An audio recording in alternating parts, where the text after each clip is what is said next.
But what I don't think we've really done an adequate job of is really thinking about, is there a theology of business? Like, is there a purpose for business? And so really, I've found the younger generation really resonating with that. Now, I think there's some other areas and, maybe some disciplines that would be helpful to them. How do I communicate to people the good news today, especially young people, that Jesus says, I'm the way, the truth, and the life. No one finds a happy and fulfilling life except coming to the Father. I actually can tell people when they ask me what I do for a living, I can tell them, like Jesus, I've been in manufacturing most of my life. And that's what he did before he went into public ministry. Could be right. That someone who's really young like me and inexperienced compared to Raymond, who's really kind of archaic and fossilized, I could actually be discipling Raymond. Did I say that in a bad way? Hello, everyone. Dennis Allen with the Disciple Dilemma, along with Raymond Monroe. Here's your biblical trivia question. Can you make a case that a real estate developer can be a disciple? Think about that. We're going to have David Atchison on today, who is a real estate developer and a disciple. And he's founded a ministry called Higher Call. Higher Call is all about being in the workplace as a disciple, serving Christ the way disciples are supposed to serve Christ. It's a fascinating journey for a man who has been very successful in his business career and struggled with the tension between being a servant of Christ and actually being in the business place. How do you do that practically? That's what the conversation is about today. Raymond and I are going to unpack some really great information with David Atchison. Higher Call. He's got a book. He's got a ministry. Come check it out. Here we go. Well, David Atchison, we are so grateful you joined us on the Disciple Dilemma. Thanks for being with us.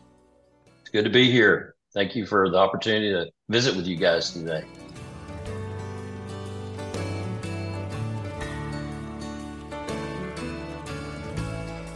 So we got three business guys on the call today. This is great. The podcast will line up. And I think I just tossed the first question at Ray. So I'm thinking about kind of the state of the universe right now, but to localize it, what are the executives in the business world worried about? And I'll lead this back toward our conversation quickly, but Ray, what's kind of the stuff that's bugging, keeping people awake nights these days in your industry?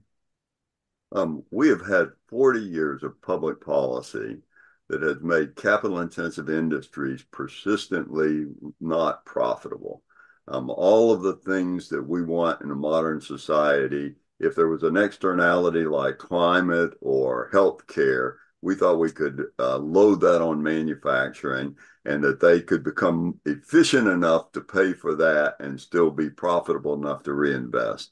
And as long as we were a regional business, so everybody had all those costs, it worked okay. But for 40 years, we've had such a problematic public policy. We haven't had the profitability to reinvest and innovate. And now we're in a situation where we don't have enough capacity or workforce to maintain our economic and national security. So I'm working with the Department of Defense and the Department of Energy on the infrastructure challenges of the large steel components they need. So the two things we're worried about is, number one, a business environment where we can be profitable. But more than that, our big challenge goes right to the heart of discipleship, which is, how do I find the young people in the next generation that are willing to do the work? And we have told everyone that they need to go find their passion in life and do something that makes themselves happy, instead of teaching them to serve other people and be part of a community. How do I communicate to people the good news today, especially young people, that Jesus says, I'm the way, the truth, and the life. No one finds a happy and fulfilling life except coming to the Father through me. So that's really what I see as a challenge. And it goes right to the heart of the church failing to teach young people that discipleship means loving my neighbor.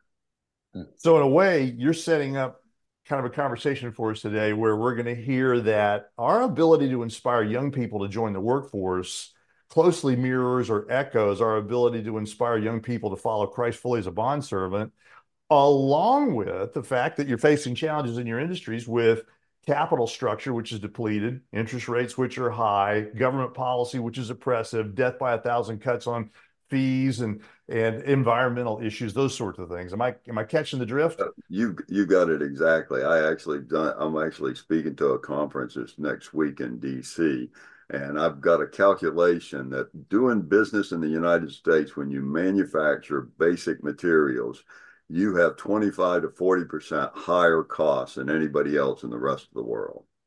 Wow. Okay, so let's swing around from a dark-hearted industrialist and let's to a commercial real estate developer. David Atchison, you're in the world of people who need building materials, people who have to borrow a lot of money to make things happen, consumer sentiment.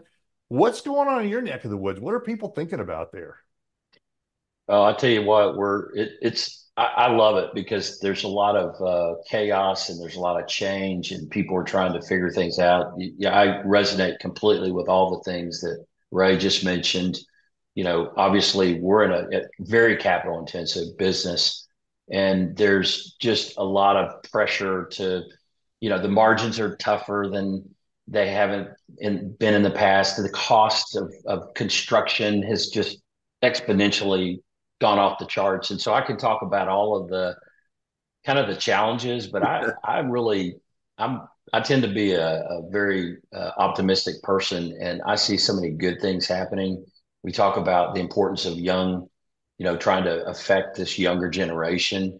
I think there's 68 million Gen Zers right now, that whole generation, and they're going to be our leaders, in 10 years. They're going to be running our companies in the next 10 or 15 years. And so I'm looking at that generation and seeing tremendous opportunity, certainly challenges, but tremendous opportunity to try to influence them. But, for me, I think there's still a lot of opportunities, but I think in our business in particular with commercial real estate, whichever asset class you want to speak of. And by the way, Ray, I'd love to get more manufacturing back here.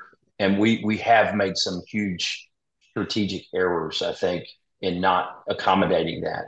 But what I see in the commercial real estate world is people are having to be a lot more thoughtful, a lot more creative about how they use the resources given to them. And I'm kind of on a new drive right now, trying to see how we can really help private, public, and even nonprofit entities come together to partner to actually create really great things for their communities. So.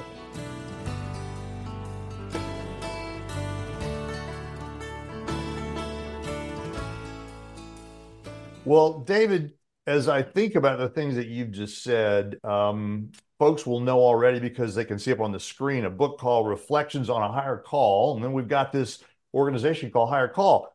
Thought you were in commercial real estate. What are you doing there? That's a loaded question, I'll tell you. So years ago, I would say you should be shocked that Dennis asked you a loaded question. You should be just unbelievable, right? So basically, what you're saying is I need to ramp up because they're coming my way. I like it. I like it. So I would say years ago, as a young businessman, trying to make my way in the world, and I was really blessed in a lot of ways at the time, and I met a lot of different people. One of the big things that just jumped out at me is that there just seemed to be I was certainly far from perfect in any way. I'm just a follower of Christ, but I was serious about it. I was really committed to growing. It's the most, Jesus is the most important thing in my life. And so, but I love business. I felt like I was called to business. And so what I found is that there's this real big gap where I heard somebody use a phrase one time and then I've heard it, 100 times since. And they said this, they said, well, business is business. And that's just unacceptable to me. Yeah, business is business, but that doesn't give you an excuse to live a different way. And so what I would see is that there is this huge gap between, a person's faith life and then their work life, between their professional life and their spiritual life. And so Higher Call was really born out of a burning desire to want to try to make connections that are biblically based, that are discipleship oriented, these connections between really faith and business. So that's really where it all came out of that drive.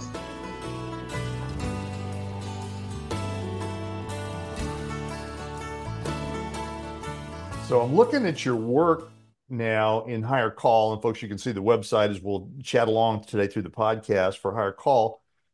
What are you hearing from the Gen Zers you just mentioned and from the millennials saying, look, these are our challenges in the workplace versus boomers like us when we were plowing our way through the workforce? What's confronting people out there today? Well, I think you could take any generation and we've got our strengths and we've got our weaknesses. And I think that's true in my generation and in every other generation. I think somebody said it's the first time in history that there's actually 5 generations represented in the marketplace. And that's kind of fascinating in and of itself.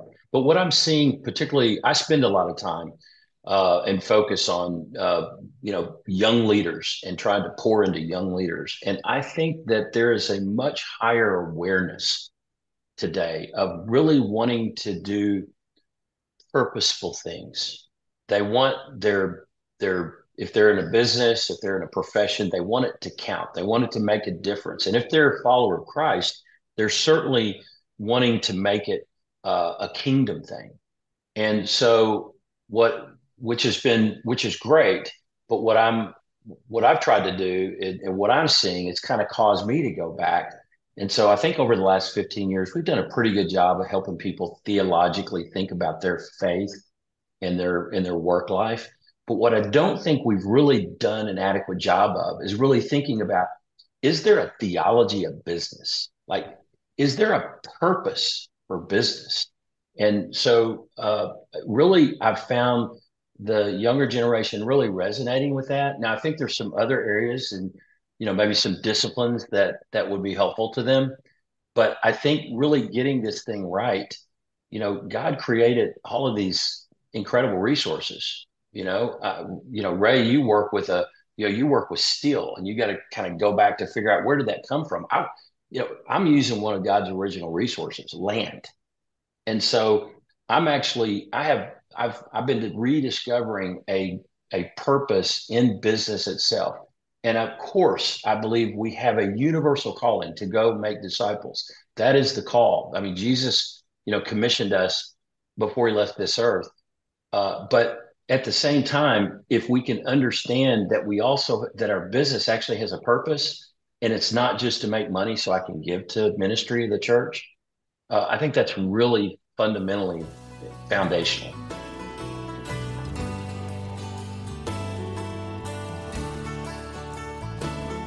I actually can tell people when they ask me what I do for a living, I can tell them, like Jesus, I've been in manufacturing most of my life. And that's what he did before he went into public ministry. Yeah, and our work life is actually a perfect context for discipleship, because if we think about it, what happens at work? What happens in your business? I mean, all of those flesh patterns, our selfishness, our greed, our insecurity, our anger, the curse of comparison, all those things come out. And so what a perfect place that God has created for us to actually help each other grow in Christ than the business place. So Dennis, you don't get to go off here. You used to turn businesses around. What have we failed to do as real estate developers and manufacturers that would really make our businesses more Christ-like? Well, I'm glad you asked, Ray. Dave, we have a kind of an ongoing feud on this podcast. Ray keeps on trying to lean into agency and mechanism, and I keep trying to lean into mission when we talk about discipleship. So my whole idea is that I like the idea of community. I like the idea of loving each other. I like the idea of actually taking my ethos into the workplace. But I'm back to this idea that the number one missing thing, I think, in the church, and this is intended to be a little bit of a scrimmage for all of us, but I think the number one thing missing in the church is the one-on-one, maybe one-on-two, deep, intimate, full, clear, transparent relationship of one with another. It normally is, this is an older person with a slightly younger person or a much younger person, but it doesn't have to be. It could be that someone who's really young like me and inexperienced compared to Raymond, who's really kind of archaic and fossilized, I could actually be discipling Raymond. Did I say that in a bad way? I'm trying to. No, no, Uh, no, no, no. I feel like I just walked into the middle of something. So this is very entertaining. Y'all go ahead. But the idea, I think, that has been lost substantially inside the church of that one-on-one developing lives has permeated our society. So I'm going to go as far as to say, and this is where the heresy kicks in for me probably, I don't think statesmanship is possible in America until we get discipleship going right again inside the church. I don't think there's a social model inside the American civic system, absent the disciples moving through life saying, look, my life is not my own. I am here to better my society, better my people, better my work, better the kind of things that I do with my skills, talents, and even my foibles to go forward. So I'm just going to toss this melange of stuff back over, this morass of thinking back over, and I'm sure Raymond can untangle it in just a sentence or two. So hold on to the edge of your chair, Dennis. It'll be shocking. I agree with you completely. I fundamentally agree with you. Yes, you can take your temperature and all that. Yeah. Somebody get Dennis some help quick. Yeah. When you talk about community, I think discipleship is peer-to-peer loving relationships that develop over a lifetime. So to me, the most important discipleship meeting is the lunch you have with 4 friends you've had forever, and you talk about where you are with Christ. And I believe that we have failed some of the next generation by telling them they're supposed to find their own satisfaction instead of find friends they can work together with throughout their entire life to really advance the kingdom of God. Well, we can't stand around here agreeing with each other. Let's toss it over to David and see if he'll blow something. The problem is you guys are speaking my love language here. I absolutely 100% agree. This has been a lot of what I've tried to promote because I've found what a difference it's made in my own life. And, one of the things that I do think is, and again, I'll bring back the workplace just to make this one point. There's something special that happens when people get together and around their faith and their work and their business. We get around together each other with our faith, at church. We do that in networking stuff and business. But when you get 2 or 3, or sometimes, maybe 4 people that kind of share some commonality, something really special happens. I do this. I meet with 3 other guys, and then we're in the same kind of business. And so when we get together to have lunch, we never know where it's going to go. It might be some deeply spiritual conversation, or it might turn into more of a business thing. But one way or the other, iron's being sharpened iron, and we are growing in our faith, and we're seeing God at work in our lives, and we're walking through life together.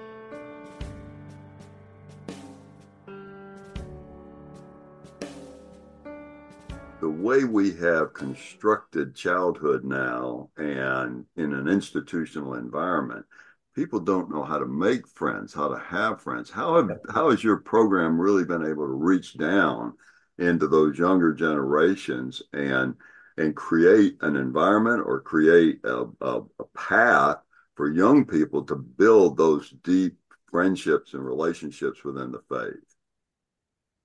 That's a great question. I don't know if we've, figured anything out, but I do know that we have to put people in places where they are sitting, next to somebody else that they can relate to. If nothing else, they understand what they do every day, and they might have some kind of a business connection. So one of the things that we've done is we've created these gatherings at trade associations. So in real estate, ICSC, big conference, and they've got something going on every month. It's a huge trade association for commercial real estate. And so what happens is we do these breakfast events, and we'll have somebody speak, or we'll have a panel discussion, but always, every time we plan for conversation to happen around the table. And there's a facilitator. It's very well thought out and planned. There's questions. And what we found is really, really sort of, it has to be God because I'm not that smart. And that is some lifelong friendships have come by sitting at the table with another person. There was a guy who was with a retailer in California, and he sat down with this broker from Texas, and they started sharing about their faith and their business. And the next thing you know, they're lifelong friends. And so I definitely, we have to give people opportunities to actually do that instead of entertaining them all the time. When you're in a business luncheon and you sit down at a table, God in his providence, before the foundation of the world, decided who was going to sit next to you. And he has a plan for that conversation. So you need to recognize that this is not an accident, that this particular person is next to me. And so you have to try and figure out, why did God put them there? And what can I do to serve them and help them? And what do I need in terms of understanding from them? It's really, once you have that insight, it really changes the way you think about those informal encounters. I think to that point, one of my favorite, I'm a big fan of Daniel. He lived in Babylon. We go to work every day in Babylon. And, he had these friends, there was Shadrach, Meshach, and Abednego. And I just think that friendship was so important. We see evidence of it in chapter 2 when they're all going to get killed, and they got together at Daniel's house and they had a prayer meeting that night, the 4 of them. It's beautiful to see that. And so you see how friendships in the scriptures were given literally save people's lives. I mean, they literally kept them moving forward in their faith. And so, yeah, relationships are the heart of it.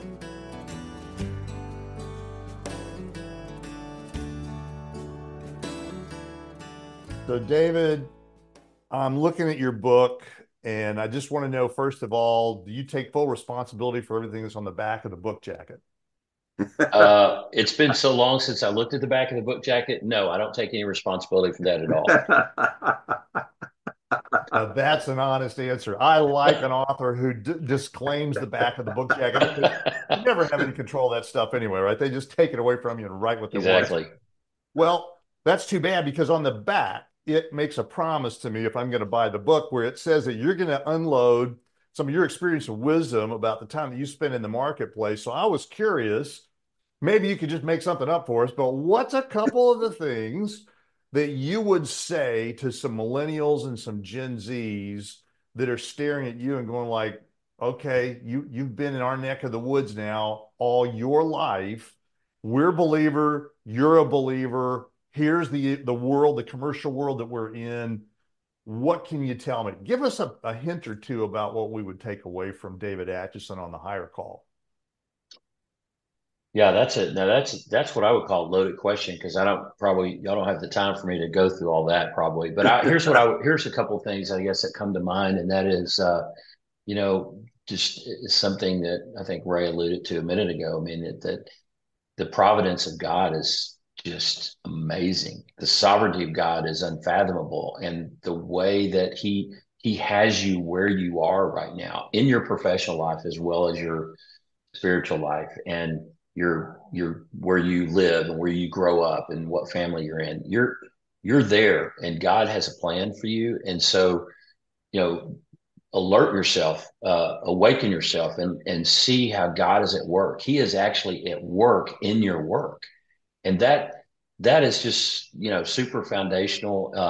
I think that the other thing I would say, it's important. I kind of feel like there's a growing gap right now in our culture between the genuine Christ followers and then what I would call cultural Christianity. I think that gap is growing. I almost feel like cultural Christianity is almost going away in some areas. And so just, don't be afraid to be who God called you to be. And God actually cares about what you're doing 9 to 5 or whatever your work hours are.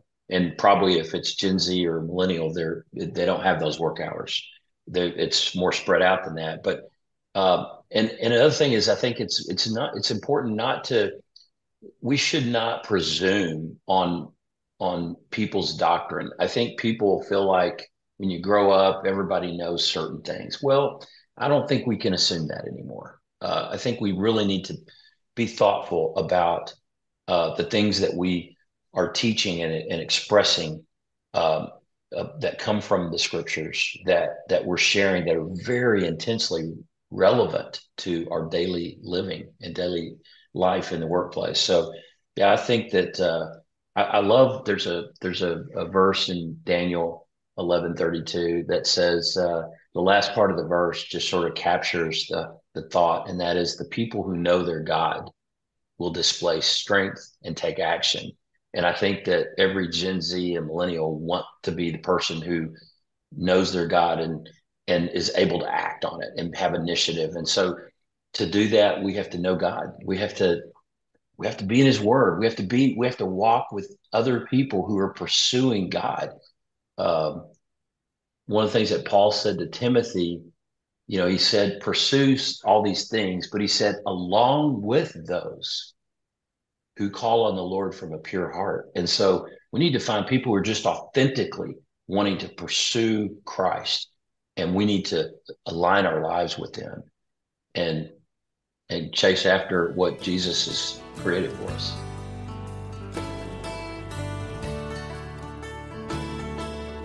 David, folks are listening to this podcast and they're saying, okay, I need to creep this guy's rap sheet. I need to learn a little bit more about what's going on with David. Where do we go to hunt down what you're up to?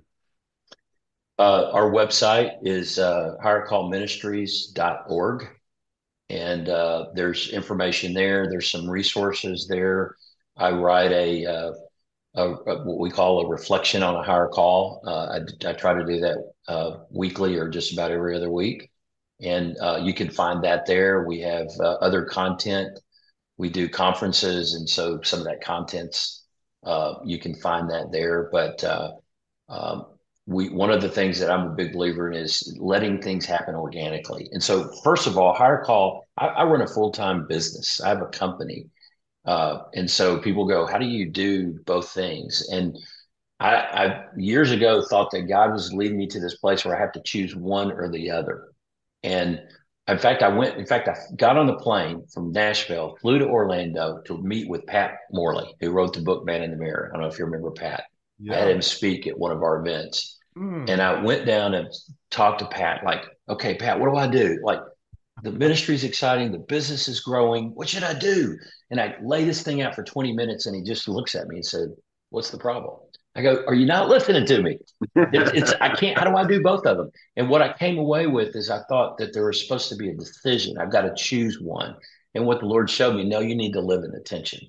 And you need to, because as soon as, Pat helped me understand, as soon as you step away from the workplace, the marketplace, you don't have that platform anymore in the same way. And so I've always held on to that. And so, I think what I would say is if people can, the website, there's a lot of good things there, but we have kind of created this network where people start things, where people are, I've got a guy started a Bible study in Atlanta. We've got this national prayer call that happens 30 minutes a month by a group of people. Actually, it started in Florida, and people pray for 30 minutes, one time every month. There's things going on. So hopefully the website can point you to those things.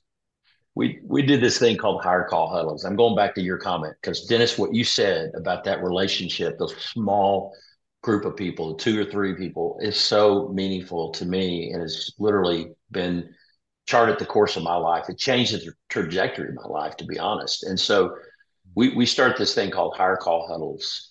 And basically we kind of, it's on the website. It's a page of description. Anybody can do it. And it doesn't have to be called higher call huddles, by the way. But the idea of getting together with somebody who kind of understands your world, just go to lunch, go to breakfast, have coffee, and just talk to them about your struggles. Talk to them about the things that you're passionate about, the things that you're wrestling with, and then let them share. And something special happens. I almost want to use the word magical, but that doesn't sound very spiritual, but it really is amazing what God does. It's beautiful. And so I go back to what you said, Dennis, and I just would encourage people to But sometimes if we just say, okay, I'm going to do that with my church friends over here, we're missing something if we can't connect the dots between our faith and our work. So that's what I would say. David Atchison, who is both a commercial real estate developer as well as the founder of Higher Call Ministries. Thanks for being with us on the Disciple Dilemma. Thanks, guys. It was a lot of fun. I really enjoyed the banter back and forth. I could do that all day. David, you've been great. I really appreciate your insights and really liked how you summed up the fact that when you're in business, it also gives you a perspective of what your ministry has to be about. Would you help the church think more about discipleship? Would you help us get the conversation started to talk about the biblical discipleship Jesus gave us? Please follow us. Our website, www.thediscipledilemma.com. You can find us on YouTube, LinkedIn, Instagram, Facebook, and all the RSS feeds. If you'd follow or like us, you'll help us get leverage in the digital marketplace to talk about the fact that discipleship needs to be talked about. And as always, folks, thanks for listening.